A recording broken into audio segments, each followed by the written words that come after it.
പിതാവിൻ്റെയും പുത്രൻ്റെയും പരിശുദ്ധാത്മാവിൻ്റെയും നാമത്തിൽ ആമേൻ. ജൂലൈ 12 ശനിയാഴ്ച. അമ്മേ പരിശുദ്ധമേ, അമ്മേ പരിശുദ്ധമേ, ദൈവമാതാവേ, കൃപാസനത്തിലൂടെ ഞങ്ങൾക്കും ഞങ്ങളുടെ ദേശത്തിനും അമ്മ മധ്യസ്ഥം തേടി തന്ന എല്ലാ അനുഗ്രഹങ്ങൾക്കും കൃപകൾക്കും ഞങ്ങളിപ്പോൾ ഹൃദയം നിറഞ്ഞ നന്ദി പറയുന്നു. അമ്മേ പരിശുദ്ധമേ, അമ്മേ പരിശുദ്ധമേ, ദൈവമാതാവേ, 2004 ഡിസംബർ 7 ഉച്ചകഴിഞ്ഞ് 2:30 കൃപാസനത്തിൽ സംഭവിച്ച അമ്മയുടെ പ്രത്യക്ഷപ്പെടലിനെ കുറിച്ച് തിരുസഭയ്ക്ക് സമർപ്പിച്ചിരിക്കുന്ന പഠനരേഖകളുടെ മേൽ സഭാത്മകമായ പഠനം ആരംഭിക്കുവാൻ ഞങ്ങൾ പ്രാർത്ഥിക്കുന്നു. അമ്മേ പരിശുദ്ധമേ, ഭൂസ്വർലോകങ്ങളുടെ രാജ്ഞിയായ അങ്ങേയ്ക്ക് ഭൗമ സംരക്ഷണത്തിനായി പ്രപഞ്ച പ്രകൃതിയെ തന്നെ തിരുസഭ പ്രതിഷ്ഠിക്കുവാൻ ഈ പ്രത്യക്ഷീകരണം വഴി ഇടയാക്കണമേ. പരിശുദ്ധമേ, ജപമാല മാതാവേ, സകല കൃപാസനം പ്രാർത്ഥനകളോടും ചേർത്ത് ഞങ്ങളിപ്പോൾ പ്രാർത്ഥിക്കുന്ന ഈ കുടുംബത്തിന്റെ പ്രത്യേക നിയോഗം പറമക്കളെ.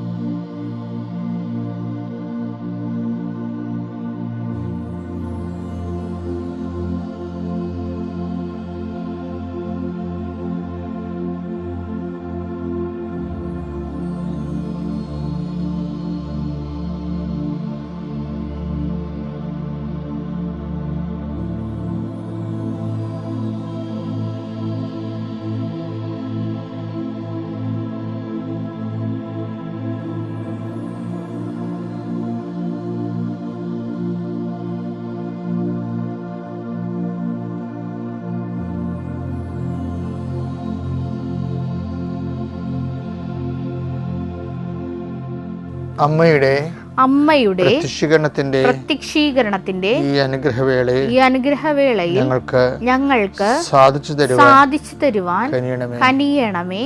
ആമേൻ. വിശ്വാസ പ്രമാണം. സർവശക്തനായ പിതാവും ആകാശത്തിന്റെയും ഭൂമിയുടെയും സൃഷ്ടാവുമായ ദൈവത്തിൽ ഞാൻ വിശ്വസിക്കുന്നു. അവിടുത്തെ ഏകപുത്രനും ഞങ്ങളുടെ കർത്താവുമായ ഈശോമിശിഹായിലും ഞാൻ വിശ്വസിക്കുന്നു.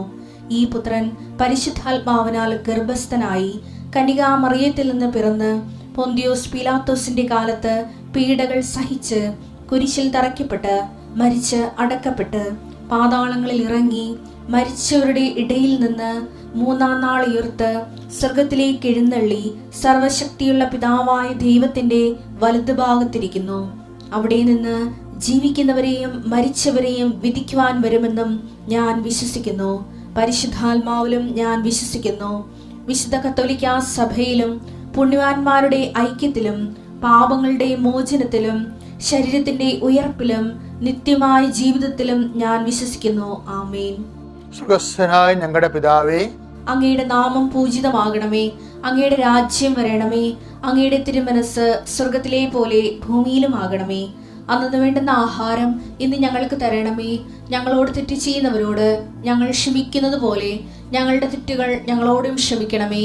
ഞങ്ങളെ പ്രലോഭനത്തിൽ ഉൾപ്പെടുത്തരുതേ, തിന്മയിൽ ഞങ്ങൾ രക്ഷിക്കണമേ. ആമേൻ. നന്മ നിറഞ്ഞ മറിയമേ, സ്വസ്തി. കർത്താവ് അങ്ങയുടെ കൂടെ സ്ത്രീകളിൽ അങ്ങ് അനുഗ്രഹിക്കപ്പെട്ടവളാകുന്നു. അങ്ങയുടെ ഉദരത്തിൻ ഫലമായി ഈശോ അനുഗ്രഹിക്കപ്പെട്ടവനാകുന്നു. പരിശുദ്ധ മറിയമേ, തമ്പുരാന്റെ അമ്മേ, പാപികളായ ഞങ്ങൾക്ക് വേണ്ടി ഇപ്പോഴും ഞങ്ങളുടെ മരണസമയത്തും തമ്പുരാനോട് അപേക്ഷിക്കണമേ. ആമേൻ. എൻ്റെ കർത്താവേ, നിന്റെ ഉന്നതമായ നാമത്തിന് സ്തോത്രം ചെയ്യുന്നു. അപ്പം മാതാവേ, അമ്മയുടെ ദിവസമാണിന്ന്. ഉടമ്പടിയെടുത്ത എല്ലാ മക്കളെയും നീ ആസ്വദിക്കണം. ഇന്ന് ശനിയാഴ്ച ഡേറ്റ് ഇട്ടിട്ടുള്ളവരുണ്ട്, അത് നടക്കണം അമ്മേ.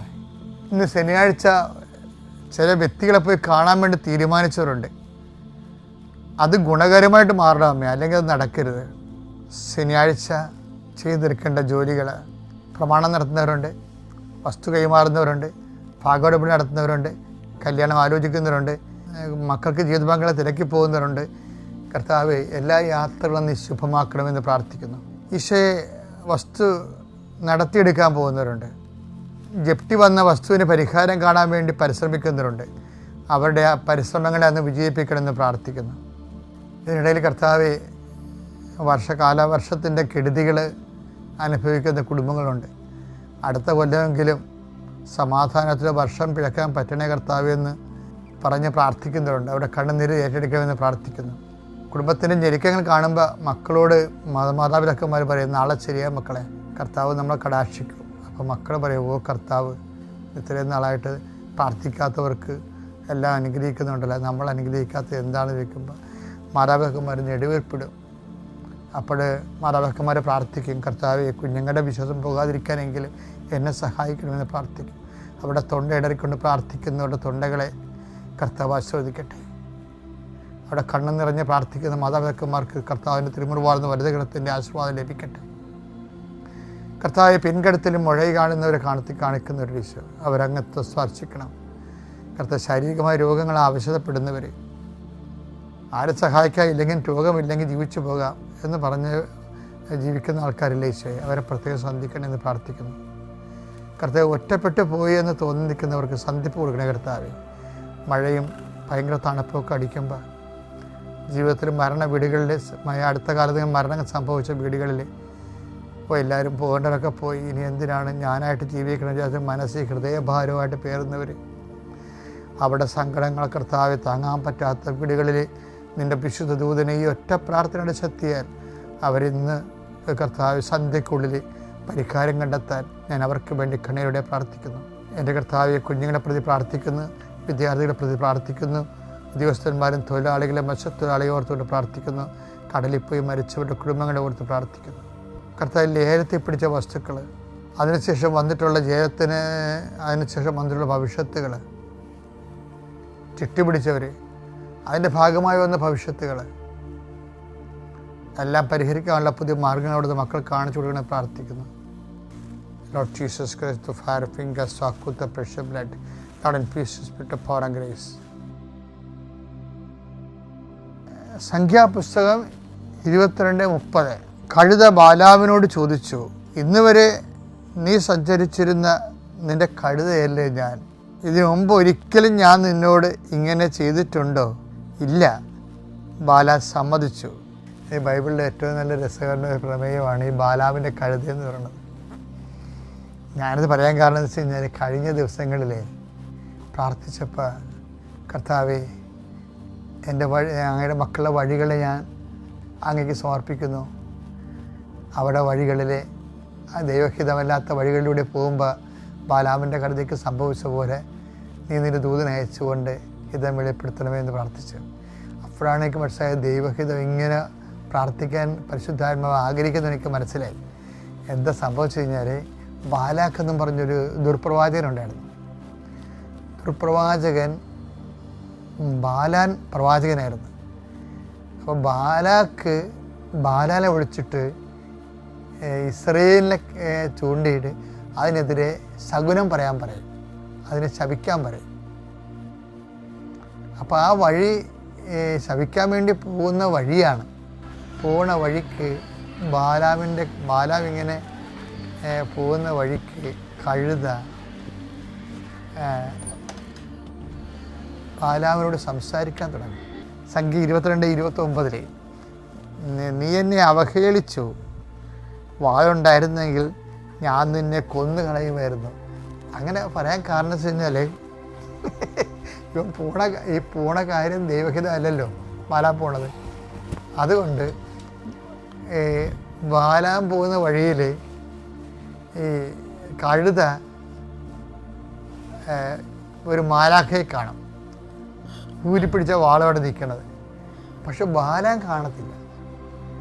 അപ്പോൾ ഈ ഊരിപ്പിടിച്ച വാളുമായിട്ട് കർത്താവിൻ്റെ ദൂതൻ നിൽക്കുന്ന കാണുമ്പോൾ കഴുത കണ്ട് പേടിക്കും. അപ്പം കഴുത ആ ദൂതൻ്റെ ഇടയ്ക്ക് നിന്ന് മാറി ഉള്ള ആ മതിലിന് ചെറിയ പഴുതുണ്ടാക്കി നൂണ്ട് പോകുമ്പോൾ ബാലാവിൻ്റെ മുട്ട് ഭിത്തിയിൽ വരെയും തൊലി പോകും, ചോര വരും. അപ്പോൾ ഉടനെ ബാലാൻ കഴുതയെ തല്ലും.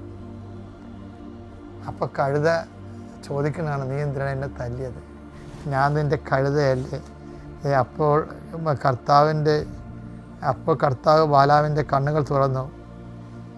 ഊരിയ വാളേന്തി വഴിയിൽ നിൽക്കുന്ന കർത്താവിൻ്റെ ദൂതനെ കണ്ട് അവൻ കവിഴ്ന്നു വീണു. അതായത് നമ്മുടെ വഴികളിൽ കർത്താവിൻ്റെ വചനമുണ്ടേ, പുറപ്പാട് 23:20. ഇതാ ഒരു ദൂതനെ നിനക്ക് മുൻപേ ഞാൻ അയക്കുന്നു, അവൻ നിന്റെ വഴിയിൽ നിന്നെ കാത്തുകൊള്ളും, ഞാൻ ഒരുക്കിയിരിക്കുന്ന സ്ഥലത്തേക്ക് നിന്നെ കൊണ്ടുവരികയും ചെയ്യും. ദൂതനെ അയക്കുന്നത് ബൈബിളിലെ പ്രധാനപ്പെട്ട ഒരു പ്രമേയമാണ്. എല്ലാവർക്കും അനുഭവവേദ്യമാണത്, കാര്യം വാഗ്ദാനമാണത്. അതുകൊണ്ട് ദൈവവേദന പ്രാർത്ഥിച്ചിട്ട് വീട്ടിൽ നിന്ന് ഇറങ്ങാവും. അത് അവിടെ ഇവിടെ തട്ടിമുട്ടി തൊട്ടുമുട്ടിയിട്ട് ദൈവത്തെ പറ്റിച്ചിറങ്ങരുത്. ചിലർക്കൊരു ആൾക്കാരുണ്ട്, രാവിലെ എഴുന്നേൽക്കുമ്പോൾ പ്രാർത്ഥിക്കും, തിരികെ കത്തിക്കും, എന്നിട്ട് ഇങ്ങനെ കുറച്ച് നേരം നോക്കി വയ്ക്കും, എന്നിട്ട് ഒന്നും മിണ്ടത്തില്ലേ, എന്നിട്ട് ഇങ്ങനെ തൊട്ടിച്ചും പോകും. അതൊന്നും പ്രാർത്ഥനയല്ല. ഒന്നാമത്തെ ദൈവദൃശ്യനിധി, നീ ഒരു 10 മിനിറ്റ് എടുത്ത് പ്രാർത്ഥിക്കണം.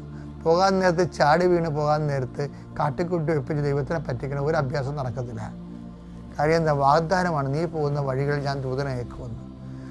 എന്നിട്ടൊരു 10 മിനിറ്റ് എടുത്ത് അല്ലെങ്കിൽ 5 മിനിറ്റ് എടുത്ത് അവിടെ നിന്ന് പ്രാർത്ഥിച്ചിട്ട് വേണം. ഇപ്പം ഞാൻ ഓരോ സ്ഥലത്തൊക്കെ പോകുമ്പോൾ ആദ്യം കൃപാസന എടുത്ത് ചെന്ന് പോണ വഴിക്ക് വേണ്ടി ദിവ്യകാരണത്തെ എടുത്ത് പറഞ്ഞ് തലേ ദിവസം തന്നെ ഇവർക്ക് ജപമാലയ്ക്ക് സമർപ്പിച്ച് കുർബാനയ്ക്ക് സമർപ്പിച്ചു. അങ്ങനെ എന്താ കാര്യം? നമ്മൾ ദൈവത്തിലാണ്. In him we live and move and have our being, അല്ലേ? എങ്ങനെയാണ് പറഞ്ഞിരിക്കണേ? അപ്പോസ്തല പ്രവർത്തനം 17:28. എന്തെന്നാൽ അവിടുന്ന് നാം ജീവിക്കുന്നു, ചരിക്കുന്നു, നിലനിൽക്കുന്നു. അപ്പൊ ഇതൊരു കോൺഷ്യസ് ആണ് ശരിക്കും. അല്ലാതെ പോകാൻ നേരത്ത് എന്നാ പ്രാർത്ഥിച്ചില്ലല്ല. അമ്മ പറയാം, എടാ പ്രാർത്ഥിച്ചിട്ട് പോടാ, അങ്ങനെ നീ പറയിപ്പിക്കരുത്. ആരും പറയാതെ തന്നെ ദൈവത്തിൻ്റെ നിന്റെ മനസ്സ് തലേ ദിവസം വരെ ഒരുക്കി വെക്കാൻ വേണ്ടി പ്രത്യേകം പ്രാർത്ഥിച്ച്, എന്നാൽ ദൈവം ആരാണെന്ന് നീ അറിയും. അപ്പം ഓക്കെ, താങ്ക് യു. അത്യപൂർവ ദൈവാനുഭവങ്ങൾ ഇനി നിങ്ങൾക്കും സ്വന്തം. ഈ യൂട്യൂബ് ചാനൽ ഇതുവരെ സബ്സ്ക്രൈബ് ചെയ്തിട്ടില്ലെങ്കിൽ ഇപ്പോൾ തന്നെ സബ്സ്ക്രൈബ് ചെയ്യുക. ഈ വീഡിയോ ഇപ്പോൾ തന്നെ നിങ്ങളുടെ സുഹൃത്തുക്കൾക്ക് ഷെയർ ചെയ്തുകൊണ്ട് കർത്താവിൻ്റെ പ്രേക്ഷിതരാകുക.